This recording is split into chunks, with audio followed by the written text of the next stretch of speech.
सभापती महोदया, कालच्या सभागृहात देखील यावर चर्चा झालेली आहे। खरं म्हणजे आपण मराठा समाजाला टिकणार, कायद्याच्या चौकटीत बसणार, ओबीसी इतर समाजावर अन्याय न करता टिकणार आरक्षण देण्याचा निर्णय सरकारने घेतला होता। त्याप्रमाणे मराठा आरक्षण आपण दिलं। मराठा आरक्षण दिलं आणि मी एवढंच सांगतो की एक मताने आपण मराठा आरक्षण दिलं आणि इतर कुठल्याही समाजावर अन्याय न करता आपण ते आरक्षण दिलं। आता मी एवढंच सांगतो, आपण बैठक घेतली होती एकदा सह्याद्रीमध्ये सर्व पक्षीयांची, बरोबर ना? आणि त्या बैठकीमध्ये एक मताने आपण निर्णय घेतला होता की मराठा समाजाला न्याय मिळाला पाहिजे। मी थोडा पार्श्वभूमी जी आहे ती सांगू इच्छितो। आणि त्याप्रमाणे सर्व पक्षाचे नेते आणि आपण एक मताने ठरवलं की इतर कुठल्याही समाजाला धक्का न लावता आपण मराठा समाजाला आरक्षण द्यायचं। ते आरक्षण आपण दिलं। आता आरक्षण दिल्याबरोबर हे आरक्षण टिकणार नाही अशा प्रकारची चर्चा बाहेर सुरू केली। खरं म्हणजे दुर्दैवी आहे। जर आपण आणि यामध्ये आरक्षण टिकणार नाही याची कारण आहेत कोणाकडे, तर कारण नाहीत, पण आरक्षण टिकणार नाही। माझं सभापती महोदया या सभागृहाला देखील सांगणं आहे की गेले अनेक वर्ष मराठा समाज आरक्षणासाठी मागणी करत होता। अनेक आंदोलनं झाली, 56 मोर्चे, लाखांचे मोठे मोर्चे या मुंबईमध्ये झाले, अतिशय शांततेने झाले आणि ते मोर्चे शिस्तबद्ध पद्धतीने झाले। त्या मोर्चाची कोणी टिंगल चेष्टा केली हा विषय मी आज बोलत नाही, परंतु एवढ्या शिस्तीने मोर्चे निघालेले संपूर्ण देशाने जगाने पाहिले आणि मराठा समाज संयमी आहे, मराठा समाज शिस्तीने वागणारा आहे अशा प्रकारचं त्यांच्या त्या मोर्चांमधून त्यांनी स्पष्ट करून दिलं। आता या आरक्षण देत असताना मनोज जरांगे पाटील यांनी मराठवाड्यातल्या कुणबी प्रमाणपत्र ज्यांच्या नोंदी जुन्या आहेत त्यांना कुणबी दाखले मिळत नाहीत अशा प्रकारची मागणी केली। मी आपल्याला सांगू इच्छितो सभापती महोदया, जवळपास संपूर्ण या आपल्या राज्याची यंत्रणा, मराठवाड्याची यंत्रणा कामाला आपली लागली। प्रत्येक जिल्ह्यामध्ये एक विशेष कक्ष स्थापन केला। 2-2.5 लाख लोक काम करत होते आणि ज्या नोंदी सापडत नव्हत्या त्या सापडू लागल्या। ज्या नोंदी, त्याचा कायदा होता पूर्वीपासून, मराठा समाजाच्या नोंदी असतील तर त्यांना प्रमाणपत्र मिळालं पाहिजे 1967 पूर्वीच्या, ते आम्ही सुरू केलं। त्यानंतर आणखी त्यापुढे जाऊन आपण जस्टिस शिंदे समितीला हे काम दिलं। जस्टिस शिंदे समिती इतक्या म्हणजे बारकाईने त्याच्यावर काम करत होती की मनोज जरांगे पाटील स्वतः म्हणाले की जस्टिस शिंदे समितीचं काम अतिशय उत्तम आहे आणि यांना आणखी आपण मुदतवाढ दिली पाहिजे। मग तेलंगणा, हैदराबाद या ठिकाणचे देखील जी काही रेकॉर्ड्स आहेत जुनी, ती रेकॉर्ड जसं जसं ते सांगत गेले तसं तसं आपण त्या ठिकाणी करत गेलो, हे मी मुद्दाम सांगतो। आणि पूर्णपणे सरकारने मराठा समाजाला न्याय कसा मिळेल या बाबतीमध्ये भूमिका घेतली। भूमिका घेत असताना जरांगे पाटील यांनी पहिलं कुणबी नोंदी ज्या जुन्या आहेत तो कायदा आपला आहे, 2000चा कायदा आहे, 2012चे रूल्स आहेत, 1967 पूर्वीचे जे काही दाखले आहेत, नोंदी आहेत, त्यांना आपण ब्लड रिलेशनला यामध्ये आपण द्यायचा निर्णय घेतला, त्याप्रमाणे प्रमाणपत्र देऊ लागलो। त्यानंतर मनोज जरांगे पाटील यांनी दुसरी मागणी या ठिकाणी केली की सरसकट पाहिजे। सरसकट हे आरक्षण प्रमाणपत्र हे देताच येणार नाही। त्यांना सांगितलं कायदेशीर हे टिकणार नाही, कायद्याच्या कसोटीवर टिकणार नाही। अनेक लोक कोर्टात गेले होते, त्यांचे सहकारी देखील कोर्टात गेले होते, परंतु कोर्टाने ते फेटाळलं, रिजेक्ट केलं। आणि म्हणून आम्ही त्यावेळेस असं इतिहासात पहिल्यांदा झालं, 3 निवृत्त न्यायाधीश आम्ही तिकडे पाठवले आणि त्यांना ज्या काही चर्चा होती ती चर्चा केली। त्यानंतर मग दुसरा विषय आला, हे गेल्यानंतर मग सरसकट नंतर सगळे सोयरेचा विषय आला। त्याच्यानंतर मराठवाड्याची व्याप्ती सोडून अख्ख्या राज्याला तुम्ही कुणबी प्रमाणपत्र द्या, कुणाची मागणी नव्हती. त्यांचं म्हणणं होतं आम्हाला मराठा आरक्षण पाहिजे. इतर लोकांना मराठवाड्यामध्ये कुणबी प्रमाणपत्र पाहिजे, हे मिळत नव्हते, ते मिळू लागले. आणि इतर मराठवाडा सोडून ज्या लोकांची मागणी होती आम्हाला मराठा आरक्षण मिळालं पाहिजे. आता मराठा आरक्षण म्हणजे मागण्या त्यांच्या कशा बदलत गेल्या, म्हणजे यामध्ये नंतर मग ओबीसी मध्ये द्या. मराठा आरक्षण 10% आपण जे दिलं, मराठा आरक्षण 10% दिलं, हे कायद्याने दिले, आपण कायद्याने दिलेलं आहे आणि कायद्याच्या कसोटीवर टिकणारं आरक्षण आहे. सुप्रीम कोर्टाने देखील त्याच्यामध्ये एक विंडो ठेवली होती, पॅरा 550. मी मागच्या वेळेस ते या सभागृहात सांगितलेलं आहे की अतिशय अपवादात्मक परिस्थितीमध्ये राज्य सरकारला 50%च्या वरती आरक्षण देता येत आणि परिस्थिती निर्माण झाली. आपण मराठा समाजाला 10% आरक्षण दिलं. 10% आरक्षण देताना सगळ्या बाबी विचारात घेतल्या. त्या सगळ्यामध्ये मराठा समाज, जसं सुप्रीम कोर्टाने, मी पुन्हा एकदा सांगतो, सुप्रीम कुणाच्या मनामध्ये संभ्रम असता कामा नये, दिलेलं आरक्षण टिकणार आहे. सुप्रीम कोर्टाने जे ऑब्झर्वेशन नोंदवली होती, मराठा समाज फॉरवर्ड आहे. बापट कमिशनने फॉरवर्ड दाखवला, मग त्यांनी म्हटलं हे गायकवाड कमिशनने या अहवालामध्ये बॅकवर्ड दाखवलं. आहे कसं काय होऊ शकतं? मराठा समाज हा फॉरवर्ड आहे. मग तुम्ही पहिलं त्याला बॅकवर्ड सिद्ध करा. सोशली आणि एज्युकेशनली बॅकवर्डनेस त्याचं सिद्ध करा. तुम्ही आयोग नेमू शकता, आयोगाचा अहवाल घेऊन तुम्ही कोर्टासमोर येऊ शकता. या सगळ्या बाबी सुप्रीम कोर्टाने निर्णय देताना त्यामध्ये मांडलेल्या आहेत. त्रुटी ज्या मांडल्या, या सगळ्या त्रुटी आणि सगळ्या बाबी आम्ही मागासवर्ग मराठा मागास समाज, जो आपला मागासवर्ग आयोग जो आहे, त्या आयोगाला या सगळ्या टीवार दिल्या आणि त्यामध्ये पूर्ण डिटेल अगोदरचा सर्वे, सॅम्पल सर्वे होता. जेव्हा आपलं आरक्षण रद्द झाल्यानंतर भोसले कमिटी आपण स्थापन केली. भोसले कमिटीला त्याचा अभ्यास करायला दिला. आपण हा अभ्यास करत असताना यामध्ये पूर्णपणे जी निरीक्षणं सुप्रीम कोर्टाने नोंदवली होती, त्या सर्व निरीक्षणाचा अभ्यास केला. ज्या त्रुटी दाखवल्या होत्या त्या त्रुटींचा अभ्यास केला. मी सांगतो की यामध्ये जे आरक्षण आपण आता दिलेलं आहे, याच्यामध्ये मराठा समाज सोशली आणि एज्युकेशनल कसा बॅकवर्ड आहे, त्याची माथाडी आहे, मापारी आहे, डबेवाला आहे, ऊसतोड कर्मचारी आहे, आत्महत्याग्रस्त आहे, कच्ची घरं आहेत, मोलमजुरी करणाऱ्या महिला आहेत, हे सगळं त्याच्यामध्ये घेतलेलं आहे. अल्पभूधारक आहे, लँडलेस आहे आणि ज्या आत्महत्या झाल्या त्या आत्महत्यांमध्ये देखील मराठा समाजाचं खूप मोठं प्रमाण आहे. डबेवाले, ह्या सगळ्या ज्या बाबी आहेत आपण त्याच्यावर आणल्या आणि त्याच्या टक्केवारी मी जात नाही, माझे सगळे आकडे आहेत, पण मी त्याच्यामध्ये जाऊ इच्छित नाही. पूर्णपणे हे सगळं आपण केलं आणि मराठा समाजाला आरक्षण दिलं. मला एवढंच सांगायचं आहे की इतके वर्ष मराठा समाजाला आरक्षण देण्याची काही लोकांना संधी होती, मग का दिलं नाही आरक्षण?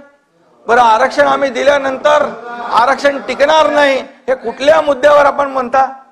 जेव्हा तुम्हाला संधी होती त्यावेळेस शशिकांतजी, मी जे बोलतोय त्याच्यामध्ये एकही शब्द चुकीचा असेल तर तुम्ही उठून उभे राहा. आणि म्हणून मी सांगतो की मराठा समाजाला आरक्षण देण्याची संधी होती. मराठा समाज हा मागास आहे हे माहिती असताना देखील त्याला आरक्षण दिलं नाही, त्याला आरक्षणापासून वंचित ठेवलं. त्यांच्या मराठा समाजावर, त्यांच्या जीवावर अनेक नेते मोठे झाले, परंतु त्यांना वंचित ठेवलं, हे देखील मी या ठिकाणी सांगू इच्छितो.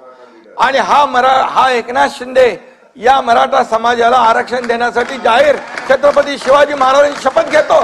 कोणी धाडस दाखवलंय? मला सांगा. मी दाखवलंय. माझी भूमिका प्रामाणिक आहे आणि मी जे बोलतो ते करून दाखवतो. खोटं आश्वासन बिलकुल देणार नाही. आणि मी सांगितलं ओबीसी समाजाचं आरक्षण इतर समाजाच्या आरक्षणाला धक्का न लावता हे आरक्षण देणार.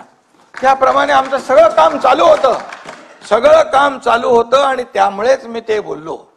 आणि त्याच्यानंतर त्याच्यापूर्वी इतक्या वर्षामध्ये आता आपण जेव्हा देवेंद्रजी मुख्यमंत्री होते त्यावेळेस देखील हे मराठा समाजाला आरक्षण आपण दिलं. आम्ही होतो, चंद्रकांत दादा कमिटीत होते, आम्ही सगळ्या कमिटीमध्ये होतो. आणि त्यावेळेस देखील ते दिलेलं आरक्षण हायकोर्टमध्ये टिकवलं. सुप्रीम कोर्टामध्ये देखील जोपर्यंत सरकार होतं, मुख्यमंत्री देवेंद्रजी होते, आम्ही सगळे होतो, तोपर्यंत ते आरक्षण रद्द झालं नाही. ही वस्तुस्थिती मी सांगतोय तुम्हाला. ज्या पद्धतीने आरक्षण तिथे कोर्टामध्ये ज्या बाबी मांडायला पाहिजे होत्या, जे पुरावे द्यायला पाहिजे होते, जे ट्रान्सलेशन करायला पाहिजे होतं, ज्या ज्या बाबी कोर्टासमोर आणायला पाहिजे होता, 2008 नंतर बापट कमिशनने जे निकष लावले होते, 2008 नंतर बदललेली परिस्थिती कोर्टासमोर विशद करायला पाहिजे होती. ह्या सगळ्या गोष्टी आणि त्याचं बॅकवर्डनेस जे आहे हे पूर्णपणे कोर्टासमोर मांडण्याची आवश्यकता होती. दुर्दैवाने ते झालं नाही. मी आणि म्हणून मी एवढंच सांगतो की ते टिकलं नाही. आणि मग तेव्हा कोर्टाने निर्णय दिला, त्या निर्णयाच्या अनुषंगाने आपण या सगळ्या आणि मराठा समाजाला आरक्षण देण्याबद्दल देवेंद्रजींच्या मुख्यमंत्री पद असताना आम्ही दिलं. मग असं असताना आता हे दिलेलं आरक्षण कसं टिकलं पाहिजे, आपण सगळ्यांनी मिळून एकत्र एकमताने केलेलं आहे. मग त्याच्यावर शंका निर्माण करण्याचं कारण काय? म्हणजे समाजामध्ये संभ्रम निर्माण करणे, समाजामध्ये अस्वस्थता निर्माण करणे हा हेतू आहे का कोणाचा? मग मी सांगतो की या सर्व तुमच्याकडे बोलणाऱ्यांकडे काही हे आहेत, कारण आहेत की हे कसं टिकणार नाही ते तरी सांगा, मग आम्ही त्याच्यावर उत्तर देतो. ही पुरेपूर काळजी आम्ही घेतली. याच्यामध्ये सगळं त्यात कुठल्याही कोर्टामध्ये आता कोणी चॅलेंज केलं तरी सुद्धा कोर्टाला त्याची बाजू आम्ही मांडू. आणि कोर्टाने देखील म्हटलंय की 102 प्रमाणे आपल्याकडे नव्हतं, 105 प्रमाणे आपल्याकडे अधिकार आले आणि आपल्या अधिकाराचं एक्सेप्शनल आणि एक्स्ट्रा ऑर्डिनरी सर्कमस्टन्स मध्ये आपण हा निर्णय घेऊ शकतो. हा अधिकार आपला आहे आणि आपण तो एकमताने घेतलेला असताना अशा प्रकारे आणि मराठा समाजाला आपण सारथी कोणाच्या कारकिर्दीत सुरू झाली? देवेंद्रजींच्या. अण्णासाहेब पाटील आपण सुरू केलं, त्या 10 लाखाचं 15 लाख केलं. सारथीची शिष्यवृत्ती, सारथीचे कोर्सेस वाढवले, आपण सारथीला मजबूत केलं. ज्यांना हॉस्टेलमध्ये ज्यांना हॉस्टेल आहेत त्यांना हॉस्टेलची व्यवस्था, ज्यांना हॉस्टेल नाही त्यांना निर्वाह भत्ता वाढवून दिला सभापती महोदय. ग्रामीण भागातला आणि शहरी भागातला तो वाढवला. दादा बरोबर आहे. आपण 6,000 केले, वर्षाचे 60,000 बरोबर. आणि म्हणून आणि आपण त्याही वेळेस सांगितलं मराठा समाजाला ओबीसी प्रमाणे सगळे सवलती मिळतील. आणि हे सगळं करत असताना आज आणि अधिसंख्य पद जे मराठा समाजाला जे आरक्षण रद्द झालं ज्यावेळेस सुप्रीम कोर्टात, आणि या दरम्यान ज्यांचं सिलेक्शन झालं होतं जवळपास 4,500 ते 5,000 लोक, कोणी त्यांना हात लावत नव्हतं. मी सांगितलं मी फेस करेन, त्यांना नियुक्त्या द्या. 5,000 लोक तिथं काम करतायत. त्याचबरोबर मॅट मध्ये काही 500 लोक गेले, एमपीएससी आणि इतर लोक मॅट मध्ये गेल्यानंतर हायकोर्टामध्ये एजी आणि आपल्या सर्व वकिलांना सांगितलं यांची बाजू लावून धरा. त्यांना देखील हायकोर्टाने त्यांच्या बाजूने निकाल दिला. ते 500 लोक कामाला लागले. हे प्रामाणिकपणे आपण केलंय. सरकारने प्रामाणिकपणे करत असताना या ठिकाणी अशा प्रकारचं बघा, मनोज जरांगे पाटील हा प्रामाणिकपणे मराठा समाजासाठी आंदोलन करत होता. त्याची राजकीय काही पार्श्वभूमी नव्हती. मी स्वतः गेलो तिथे, एकदा नाही 2 वेळा गेलो. कुठला मुख्यमंत्री जातो आपला सगळं प्रोटोकॉल बाजूला ठेवला, सगळ्या एवढ्या मोठ्या मॉब मध्ये मी गेलो स्वतः. शशिकांत शिंदे तिकडे होते. एवढ्या सगळ्या मॉब मध्ये असताना देखील मी तिकडे गेलो. आणि हे केल्यानंतर आज ज्या वेळेस मनोज जरांगे पाटील यांच्याशी आम्हाला काही त्यांचं देणं घेणं नाही, परंतु ज्या पद्धतीने सरकारने केलेलं काम मराठा समाजासाठी ते ऍक्सेप्ट करायच्या ऐवजी सरकारवर टीका करणं, त्याचबरोबर मला देखील मुख्यमंत्री म्हणून मला देखील माझी पण सगळे काय काढायची ती काढली. उपमुख्यमंत्री सगळे मंत्री, अरे असं कधी होतं काय? असं कधी चालतं काय? सरकार म्हणून आम्ही निर्णय घेणारे लोक, विरोधी पक्षाला सोबत विश्वासात घेऊन आम्ही निर्णय घेतला. आणि तो निर्णय घेत असताना मग एकेरी पद्धतीने बोलणं आणि त्यानंतर या सगळ्या गोष्टीचा कर केला की देवेंद्रजींना अगदी खालच्या पातळीवर त्यांच्यावर आरोप केला की त्यांना विष देऊन मारणार आहेत. आणि हे म्हणजे जेव्हा अशा प्रकारचं वक्तव्य त्यांच्याकडून होऊ लागलं, मी प्रेस कॉन्फरन्समध्ये देखील म्हणालो की ही भाषा जी आहे कार्यकर्त्याची नाही, ही भाषा राजकीय भाषा आहे आणि त्याच्या मागे कोण आहे? खरं म्हणजे आज आपलं हे महाराष्ट्र एक पुरोगामी महाराष्ट्र आहे. सगळ्या जातीपाती इथे एकत्र राहतात, एकत्र नांदतात, एकत्र काम करतात आणि जाती जातीमध्ये भांडणं लावण्याचं काम कुणालाही करता येणार नाही. आणि आम्हाला कळलं ते, त्यामुळे आम्ही ओबीसी बांधवांना देखील सांगितलं, तुम्ही तुमच्यावर कुठलाही अन्याय होणार नाही, सरकारवर विश्वास ठेवा. एकनाथ शिंदे आणि आमचं सरकार कुठल्याही परिस्थितीत खोटं बोलून कोणालाही फसवणार नाही, कोणालाही फसवणार नाही आणि काम काढण्यापुरतं, पुढे टाळण्यापुरतं कुठलाही निर्णय सरकार घेणार नाही, हे स्पष्टपणे आम्ही सांगितलं. नोटिफिकेशनचा विषय पण आपल्या समोर आहे. नोटिफिकेशनवर 6 लाख आक्षेप आले आणि कुठल्याही कायद्याच्या बाहेर जाऊन सरकार कुणाला तरी खुश करण्यासाठी आम्ही कुठलंही असं खोटं आश्वासन देणार नाही, हे मी स्पष्टपणे अनेक वेळा सांगितलेलं आहे. आणि म्हणून कुणबी प्रमाणपत्र ज्यांना पाहिजेत, ज्यांच्या नोंदी आहेत त्यांना कुणबी प्रमाणपत्र मिळत आहेत. आज मराठा समाजाला आरक्षण 10% आपण दिलेलं आहे, हे 10% आरक्षणाचा लाभ देखील या मराठा समाजाला मिळणार आहे. आणि म्हणून अशा प्रकारे कोण याच्यावर कोणी आपले प्रवीण दरेकर बोलले असतील, आणखी कोणी बोलले असतील, आपणही बोलला असाल, याच्यामध्ये काही लोकांनी हे मीडियावर, सोशल मीडियावर चर्चा केली, जे मनोज जरांगे पाटील सोबत काम करणारे होते, त्याच्यामुळे ही सगळी चर्चा झाली. आणि मग चर्चा झाल्यानंतर रात्री कोण गेलं, सकाळी कोण गेलं, नेहमी कोण तिकडे जातो, ह्या सगळ्या गोष्टी लपत नाहीत. ह्या कुठल्याही गोष्टी लपत नाहीत. दगडफेक झाली त्यावेळचा देखील पूर्णपणे अहवाल पोलिसांकडे, साईडीकडे आहे. कोणी दगड जमा केली, कोणी दगड मारायला लावली, ह्या सगळ्या गोष्टी काय लपतात का? आतापर्यंत बिलकुल सरकार पूर्णपणे एक सहानुभूती, एक मराठा संयम ठेवला होता. अरे जाळपोळ करायला लागले, आमदारांचं घर जाळायला लागले, त्याच्या घरात फॅमिली असताना एसट्या जाळून टाकल्या, सगळं मालमत्ता जप्त केली. आणि मग अशा परिस्थितीमध्ये सरकारने काय करायचं? हातावर हात बांधून बसायचं? हायकोर्टाने देखील सांगितलं, बाकी सर्व समाजाचं आणि महाराष्ट्रातल्या जनतेच्या जीविताचं रक्षण करायचं काम, कायदा सुव्यवस्था राखण्याचं काम सरकारचं आहे. आणि म्हणून सरकार कुठल्याही परिस्थितीमध्ये हातावर हात धरून बसू शकत नाही आणि सरकार कुठल्याही परिस्थितीमध्ये कोणावर अन्याय देखील करू शकत नाही. आज प्रामाणिकपणे आंदोलन होतं, प्रामाणिकपणे मंत्री गेले, मुख्यमंत्री गेले, सगळे अधिकारी गेले, सगळे आम्ही पाठवले. परंतु एक कुठेतरी एक माणसाने कायद्याच्या चौकटीमध्ये जे नाही बसणार त्याची मागणी करणं हे योग्य आहे का? आणि म्हणून ज्या गोष्टी बाहेर येत आहेत आणि देवेंद्रजींना हे करणं, आता कोणीतरी म्हणालं, अंबादास तुम्ही म्हणालात की मुख्यमंत्र्यांच्या बद्दल ते बोलत नाहीत, ह्यांच्याबद्दल बोलतायत, म्हणजे आमच्यामध्ये काही दुफाळी होणार नाही. कारण माझ्याबद्दल पण बोललेला आहे तो, आणि जरी नसेल बोलला तरी सुद्धा सरकार म्हणून आमची कलेक्टिव्ह जिम्मेदारी आहे, कलेक्टिव्ह जबाबदारी आहे. त्यामुळे अशा प्रकारचं हे देखील मनोज जरांगे पाटील यांच्या तोंडून जे येतंय, मग का नाही बोलणार हे लोक की मग ही भाषा कुणाची आहे?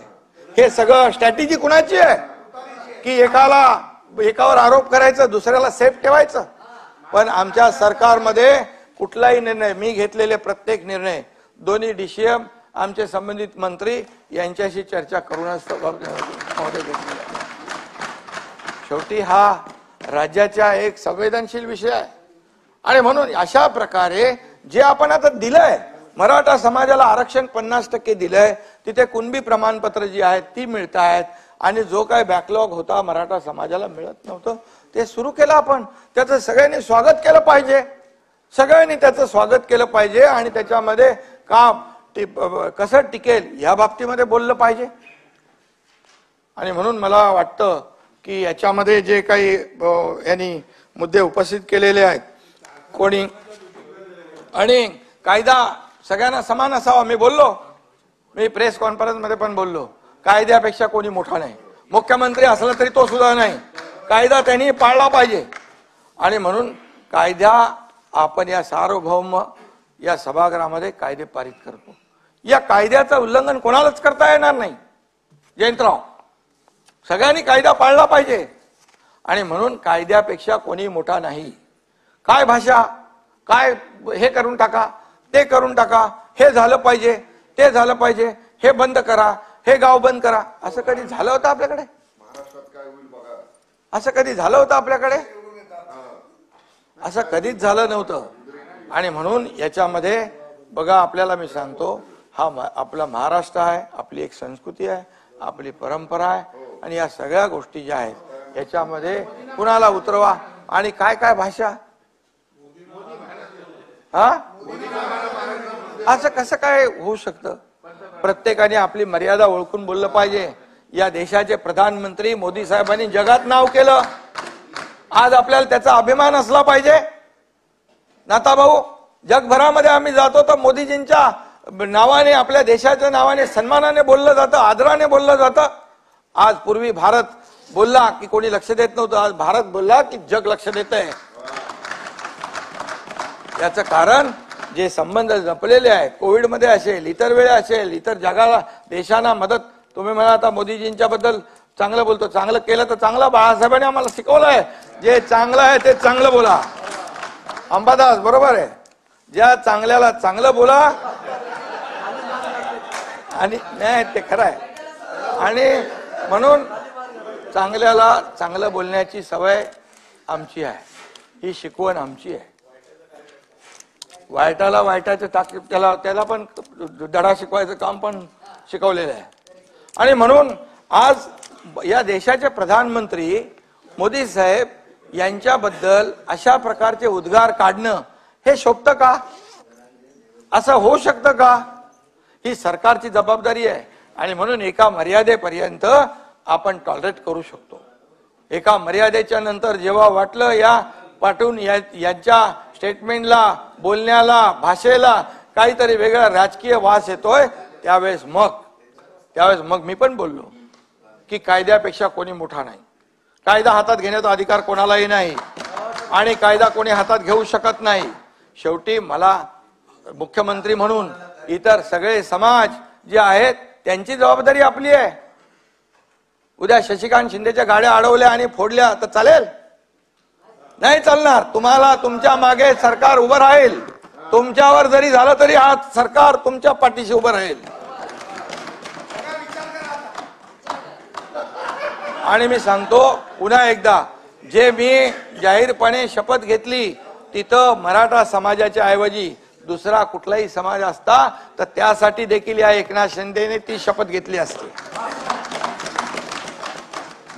सगळ्यांना घेऊन सोबत आपल्याला हे राज्य पुढे न्यायचंय. राज्याचा विकास सुरू आहे. आणि म्हणून आज जे काही इथे चर्चा झाली, आता नारायण राणेंना एक झालं ना, आपण साक्षीदार होतो सगळे. ते तर केंद्रीय मंत्री होते, ताटावरनं उठवलं. एवढी घाई का होती? ताटावरून जेवताना उठवलं, एवढा काय गुन्हा होता? हनुमान चालीसा वाजवला, ते हनुमान चालीसा देशद्रोही गुन्हा दाखवून त्या खासदार महिला भगिनीला जेलमध्ये टाकून दिलं. 12 दिवस का 14 दिवस. कंगना रनावतला 80 लाख रुपये दिले, महापालिकेचे खर्च केले आणि ते घर तोडायला लावलं. तुमचा पत्रकार लोक किती लोक आहेत, किती अनाथा भाऊ त्यावेळेस झालं, पण आम्ही काही केलं नाही. आम्ही सूडबुद्धीने वागलो नाही. आणि म्हणून आता माझं एवढं म्हणणं आहे की जे काय आहे ही वस्तुस्थिती जी आहे ही समोर आली पाहिजे. चौकशी त्याची आपण मागणी केलेली आहे.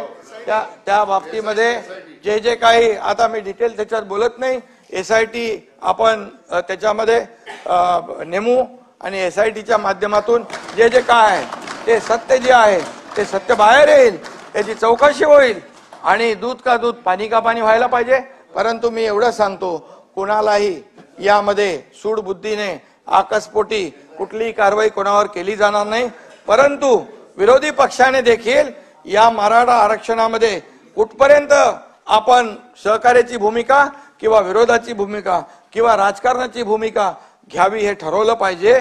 कारण हे आपण एकमताने निर्णय घेतलेला आहे. हे मी पुन्हा एकदा आपल्याला सांगू इच्छितो।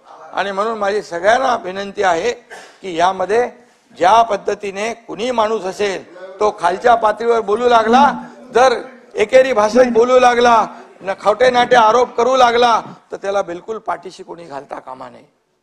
आणि म्हणून ज्या देवेंद्र फडणवीसांनी जे आरक्षण पूर्वी दिलं होतं ते मराठा समाजाच्या हितासाठी दिलं होतं, मराठा समाजाच्या ते विरोधात नाहीत। आणि म्हणून मराठा समाजाच्या विरोधात ते कसे आहेत हे दाखवण्याचा केविलवाना प्रयत्न कुणी करू नये, या महाराष्ट्रातली जनता सुज्ञ आहे आणि सरकार म्हणून आम्ही एकत्र बसून हा निर्णय घेतलेला आहे। त्यामुळे माझी सगळ्यांना विनंती, याच्यामध्ये राजकारण कृपया न आणता एकमताने केलं ना, अरे भाई एकमताने केलं, एकमताने केल्यानंतर बोलू लागले हे टिकणार नाही, हे कसं टिकणार, हे टिकणार नाही। अरे का टिकणार नाही त्याचे कारण द्या, का टिकणार ते आम्ही सांगतो। आज सगळं पूर्ण आम्ही दिलेलं आहे, त्याच्यामध्ये 2.5 कोटी लोकांचा सर्वे केलेला आहे, एक्सटेन्सिव्ह केला आहे, सॅम्पल नाही डिटेल मध्ये भाई केलाय। 4 लाख लोक काम करत होते डे नाईट, आणि म्हणून कधीच झालं नव्हतं अशा पद्धतीने ते आपण केलं। त्यामुळे याचं स्वागत केलं पाहिजे, समाधान मानलं पाहिजे। हे असं आरोप प्रत्यारोप करून राजकीय भाष्य करून कुणालाही काही साधता येणार नाही। उलट मराठा समाजासाठी जे सरकारने केलंय, मराठा समाजाला पूर्ण त्याची जाणीव आहे। आणि म्हणून माझी आपल्या सगळ्यांना विनंती आहे, या विषयावर कृपया राजकारण करता कामा नये। धन्यवाद। सभागृहामध्ये आज पुरवणी मागण्यांचं कामकाज बाकी आहे, त्याच्यात सगळ्या सभासदांना बोलायचं आहे। दुसरं, महाराष्ट्र अत्यंत अशांत आहे। 20 तारखेला आपलं एकमताने आपण कायदा पास केला, त्याच्यानंतर अनेक नागरिकांची अपेक्षा होती, विशेषतः 10वी 12वीच्या परीक्षा चालू आहेत, अशा वेळेला अपेक्षा होती की महाराष्ट्र शांत राहील। अशा वेळेला आजच्या घडीला आपण भरपूर चर्चा केलेली आहे, त्याच्यावरती सरकारने चौकशी नेमलेली आहे। आता कृपा करून माझी सभागृहाला विनंती आहे की परत वातावरण गढूळ होईल, परत जाता जाता आरोप कळत नकळत जातील, असं काही बोलू नका। आपण पुरवणी मागण्यांकडे जाऊया। पूरक मागण्यांवरील चर्चेचा आजचा पहिला व शेवटचा दिवस आहे। कार्यक्रम पत्रिकेवर दर्शवलेल्या मंत्र्यांच्या पूरक मागण्यांवर आज चर्चा घेण्यात येईल। पूरक मागण्या आणि ही चर्चा नाहीये, आता विषय संपलेला आहे। पूरक मागण्या आणि त्याखालील बाबी यासंबंधी माहिती सदस्यांना पत्रक भाग 2 द्वारे वेगळी प्रस्तुत करण्यात आली आहे। प्रत्येक सदस्याने भाषण करताना बाब क्रमांक